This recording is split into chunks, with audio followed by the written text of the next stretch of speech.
آپ ابھی اپنی سکرین پر ایک خوبصورت جوان کی خوبصورت تصویر ملاحظہ کریں گے۔ یہ شخص 3 ماہ پہلے تک دنیا کے امیر اور بااثر ترین لوگوں میں شمار ہوتا تھا۔ یہ دنیا میں تیل کی دولت سے مالا مال تیسرے بڑے ملک لیبیا کی دوسری طاقتور ترین شخصیت تھا۔ یہ کس قدر امیر اور بااثر شخص تھا، اس کا اندازہ آپ 2-3 مثالوں سے لگا لیجئے۔ یہ لندن میں تھا، اسے شمالی لندن کا ایک گھر پسند آ گیا۔ اس نے وہیں کھڑے کھڑے یہ گھر 1 کروڑ پاؤنڈز میں خرید لیا۔ یہ پاکستانی روپے میں 1 ارب 40 کروڑ روپے بنتے ہیں۔ اسے 2009 میں مونٹی کارلو میں اپنی 37ویں سالگرہ منائی۔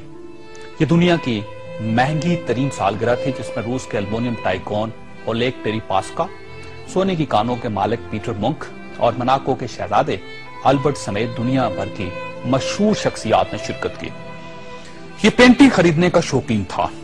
اس کے پاس اربوں ڈالر کے شاہپارے تھے اور یہ تمام شاہپارے اس کے محلات میں لگے تھے۔ اسے 2006 میں اسرائیلی اداکارہ اورلی وینسمین اچھی لگ گئی تو اس نے اس کے گرد دولت کے انبار لگا دیے۔ چنانچہ یہ اس کی گرل فرینڈ بن گئی اور یہ دنیا کی مہنگی ترین گرل فرینڈ تھی۔ برطانوی وزیر اعظم ٹونی بلیئر اسے اپنا ذاتی دوست کہتا تھا اور اس پر 10 ڈاؤننگ سٹریٹ کے دروازے ہر وقت کھلے رہتے تھے۔ برطانوی شاہی خاندان نے اسے کئی بار بکنگم پیلس اور ونڈسر کاسل میں لنچ اور ڈنر دیے تھے۔ یہ لندن اور پیرس میں پلے بوائے کی زندگی گزارتا تھا اور اسے دنیا جہان کے قانون توڑ کر بہت خوشی ہوتی تھی۔ اس نے ایک بار پیرس کی شانزلیزے پر 120 کلومیٹر کی رفتار سے گاڑی چلا کر پوری یورپی دنیا کو حیران کر دیا اور پیرس کی سٹی حکومت کوشش کے باوجود اس کا چالان نہ کر سکی۔ یہ لیبیا کی انویسٹمنٹ اتھارٹی کا سربراہ بھی تھا اور یہ اتھارٹی دنیا کے کسی بھی ملک میں کسی بھی وقت 10 بلین ڈالر تک کی سرمایہ کاری کر سکتی تھی اور یہ ایک بہت بڑا استحقاق تھا۔ اس شخص کا نام ناظرین سیف الاسلام ہے اور یہ لیبیا کے سابق حکمران کرنل قذافی کا بیٹا ہے۔ سیف الاسلام کرنل قذافی کا وارث اور ولی عہد بھی تھا اور اسے دنیا کا اس کے بارے میں خیال تھا کہ یہ کرنل قذافی کے بعد لیبیا کا حکمران ہوگا۔ یہ اس قدر بااثر تھا کہ کرنل قذافی کو نیوکلیر پروگرام ترک کرنے پر بھی اسی نے قائل کیا تھا۔ اس نے بلغاریہ کے اس میڈیکل گروپ کو چھڑوانے میں بھی بڑی مدد کی تھی جس پر بچوں کو ایڈز کے ٹیکے لگانے کا الزام تھا۔ برلن نائٹ کلب اور لاکھ روپی دھماکے کے متاثرین کو معاوضہ بھی اسی کے حکم سے جاری ہوا تھا۔ اب میں آپ کو اس کی تازہ ترین تصویریں دکھانا چاہتا ہوں۔ یہ سیف الاسلام 3 ماہ پہلے لیبیا کے چھوٹے سے قصبے اباری میں چھپ گیا۔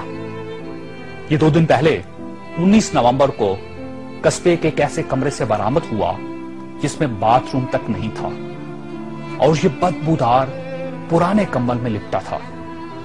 اس کی انگلیوں پر پلستر چڑھا ہوا تھا اور یہ پلستر بھی اس نے خود چڑھایا تھا کیونکہ اسے ڈاکٹر تک کی سہولت حاصل نہیں تھی۔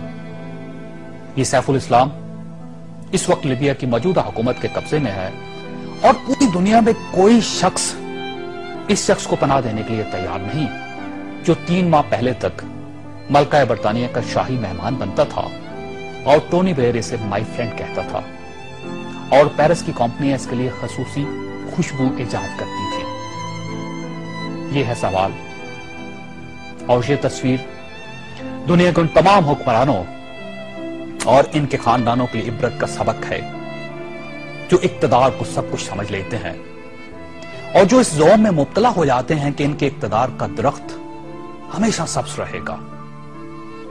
یہ تصویر دنیا بھر کے حکمرانوں سے چیخ چیخ کر کہہ رہی ہے کہ جو حکمران عوام کا اعتماد کھو دیتے ہیں ان کا یہ انجام ہوتا ہے۔ انہیں بدبودار کمبل بھی پناہ نہیں دیتے۔